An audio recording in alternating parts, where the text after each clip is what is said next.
In today's video, I'm going to teach you how to make any design responsive in Figma.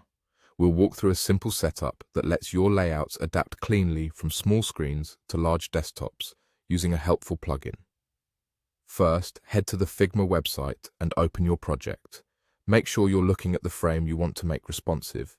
A frame is essentially the canvas that holds your page or section, so starting with the right one selected will keep everything organized.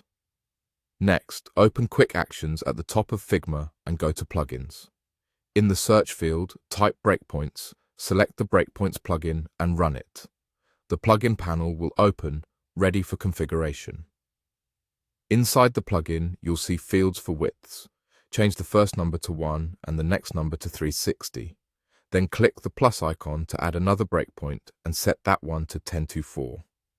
Click the plus icon again and enter 1440.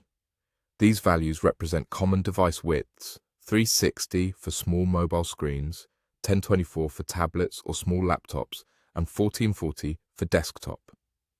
Using this range helps you test how your design responds as the available space grows and shrinks. On the right side of Figma, in the design panel for your selected frame, set the width to 1440 as well. Matching your frame to the largest breakpoint gives you a full desktop view to start from, which makes it easier to see all content and spacing before checking smaller sizes. Now, in the plugin, click the plus icon and then click each element you want to add. You can choose your main frame and any key components or groups you want the plugin to manage across breakpoints.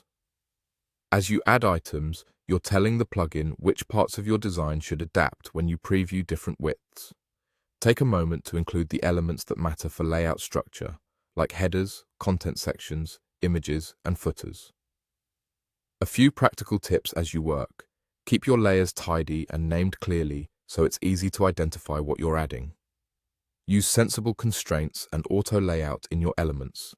This doesn't replace breakpoints, but it works alongside them to produce consistent spacing and alignment. After setting your breakpoints, scrub through the widths in the plugin to preview behavior and make quick refinements. That's it. You opened your project, launched the Breakpoints plugin, set 1, 360, 1024, and 1440, matched your frame to 1440, and added the elements you want to manage. With these settings in place, your design is ready to respond smoothly across screen sizes.